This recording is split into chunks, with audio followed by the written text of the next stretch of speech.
Di daerah Mosul, Irak, terdapat sebuah kampung bernama Ninawa yang penduduknya berpaling dari jalan Allah yang lurus dan malah menyembah patung dan berhala.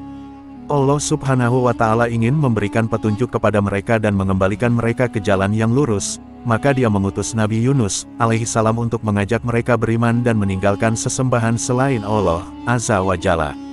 Akan tetapi mereka menolak beriman kepada Allah dan tetap memilih menyembah patung dan berhala. Mereka lebih memilih kekafiran dan kesesatan daripada keimanan dan petunjuk. Mereka mendustakan Nabi Yunus alaihissalam, mengolok-olok dan menghinanya. Maka Nabi Yunus pun marah kepada kaumnya dan tidak berharap lagi terhadap keimanan mereka. Allah Subhanahu wa Ta'ala pun mewahyukan kepada Yunus untuk memberitahukan kaumnya, bahwa Allah akan mengazab mereka karena sikap mereka itu setelah berlalu 3 hari. Lalu Nabi Yunus menyampaikan perihal azab itu kepada kaumnya dan mengancam kaumnya dengan azab Allah, kemudian ia pergi meninggalkan mereka. Ketika itu, kaum Yunus telah mengetahui bahwa Nabi Yunus telah pergi meninggalkan mereka sehingga mereka yakin azab akan turun dan bahwa Yunus adalah seorang nabi. Maka mereka segera bertaubat kepada Allah Subhanahu wa Ta'ala, kembali kepadanya, dan menyesali sikap mereka. Ketika itu, kaum lelaki, wanita, dan anak-anak menangis karena takut azab menimpa mereka, dan mereka berdoa dengan suara keras kepada Allah Azza wa Jalla agar azab itu diangkat dari mereka. Saat Allah melihat jujurnya taubat mereka, maka Dia menghilangkan azab itu dari mereka serta menjauhkannya. Allah Ta'ala berfirman, dan mengapa tidak ada penduduk suatu kota yang beriman, lalu imannya itu bermanfaat kepadanya selain kaum Yunus. Ketika mereka, kaum Yunus itu, beriman, kami hilangkan dari mereka azab yang menghinakan dalam kehidupan dunia, dan kami beri kesenangan kepada mereka sampai kepada waktu yang tertentu. Quran Surat Yunus ayat 98. Setelah peristiwa itu, Yunus tetap meninggalkan kampung kaumnya karena marah padahal Allah belum mengizinkannya, maka Yunus pergi ke tepi laut dan menaiki kapal.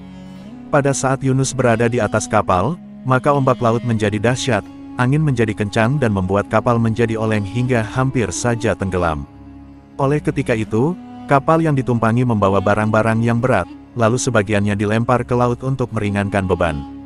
Tetapi ternyata, kapal itu tetap saja oleng hampir tenggelam, maka para penumpangnya bermusyawarah untuk meringankan beban kapal dengan melempar seseorang ke laut, maka mereka melakukan undian dan ternyata undian itu jatuh kepada diri Yunus. Tetapi mereka tidak mau jika Yunus harus terjun ke laut, maka undian pun diulangi lagi, dan ternyata jatuh kepada Yunus lagi, hingga undian itu dilakukan sebanyak 3 kali dan hasilnya tetap sama. Maka Yunus bangkit dan melepas bajunya, kemudian melempar dirinya ke laut. Pada saat yang bersamaan, Allah telah mengirimkan ikan besar kepadanya dan mengilhamkan kepadanya untuk menelan Yunus dengan tidak merobek dagingnya atau mematahkan tulangnya, maka ikan itu melakukannya. Ia menelan Nabi Yunus ke dalam perutnya tanpa mematahkan tulang dan merobek dagingnya, dan Yunus pun tinggal di perut ikan itu dalam beberapa waktu dan dibawa mengarungi lautan oleh ikan itu. Ketika Yunus mendengar ucapan tasbih dari kerikil di bawah laut, maka di kegelapan itu Yunus berdoa, tidak ada Tuhan yang berhak disembah selain Engkau. Maha suci Engkau, sesungguhnya aku termasuk orang-orang yang zalim. Yunus berada dalam 3 kegelapan, kegelapan perut ikan, kegelapan lautan, dan kegelapan malam. Hal ini sebagaimana yang difirmankan Allah Ta'ala. Dan ingatlah kisah Zunnun Yunus ketika ia pergi dalam keadaan marah. Lalu ia menyangka bahwa kami tidak akan mempersempitnya, menyulitkannya, maka ia menyeru dalam keadaan yang sangat gelap, bahwa tidak ada Tuhan yang berhak disembah selain Engkau.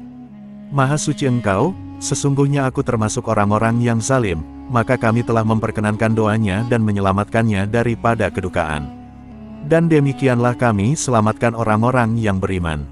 Quran Surat Al-Anbiya, ayat 87-88. Para ulama berselisih tentang berapa lama Nabi Yunus tinggal di dalam perut ikan. Menurut Qatadah, 3 hari. Menurut Abu Ja'far as-Sadiq, 7 hari, sedangkan menurut Abu Malik, 40 hari. Mujahid berkata dari As-Syabi, ia ditelan di waktu duha dan dimuntahkan di waktu sore. Kemudian Allah memerintahkan ikan itu memuntahkan Yunus ke pinggir pantai, lalu Allah tumbuhkan di sana sebuah pohon sejenis labu yang memiliki daun yang lebat yang dapat menaungi Nabi Yunus dan menjaganya dari panas terik matahari. Allah Ta'ala berfirman, kemudian kami lemparkan dia ke daerah yang tandus, sedang ia dalam keadaan sakit, dan kami tumbuhkan untuk dia sebatang pohon dari jenis labu. Quran Surat Es-Safaat ayat 145-146. Ketika Yunus dimuntahkan dari perut ikan yang keadaannya seperti anak burung yang telanjang dan tidak berambut. Lalu Allah menumbuhkan pohon sejenis labu, di mana ia dapat berteduh dengannya dan makan darinya. Selanjutnya pohon itu kering, lalu Yunus menangis karena keringnya pohon itu. Kemudian Allah berfirman kepadanya, "Apakah kamu menangis karena pohon itu kering? Namun kamu tidak menangis karena 100.000 orang atau lebih yang ingin engkau binasakan." Selanjutnya, Allah Subhanahu wa Ta'ala memerintahkan Yunus agar kembali kepada kaumnya untuk memberitahukan mereka, bahwa Allah Ta'ala telah menerima taubat mereka dan telah ridha kepada mereka. Maka Nabi Yunus, alaihi salam melaksanakan perintah itu. Ia pergi mendatangi kaumnya dan memberitahukan kepada mereka wahyu yang diterimanya dari Allah Subhanahu wa Ta'ala. Kaumnya pun telah beriman dan Allah memberikan berkah kepada harta dan anak-anak mereka, sebagaimana yang diterangkan Allah dalam firman-Nya. Dan kami utus dia kepada 100.000 orang atau lebih, lalu mereka beriman, karena itu kami anugerahkan kenikmatan hidup kepada mereka hingga waktu yang tertentu.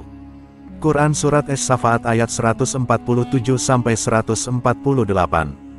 Allah Subhanahu wa Ta'ala memuji Nabi Yunus, alaihi salam dalam Al-Quran. Dia berfirman, "Dan Ismail, Al-Yasa, Yunus, dan Lut, masing-masing kami lebihkan derajatnya di atas umat di masanya." Quran Surah Al-An'am ayat 86. Nabi Muhammad Shallallahu alaihi wasallam juga memuji Nabi Yunus, alaihi salam dalam sabdanya.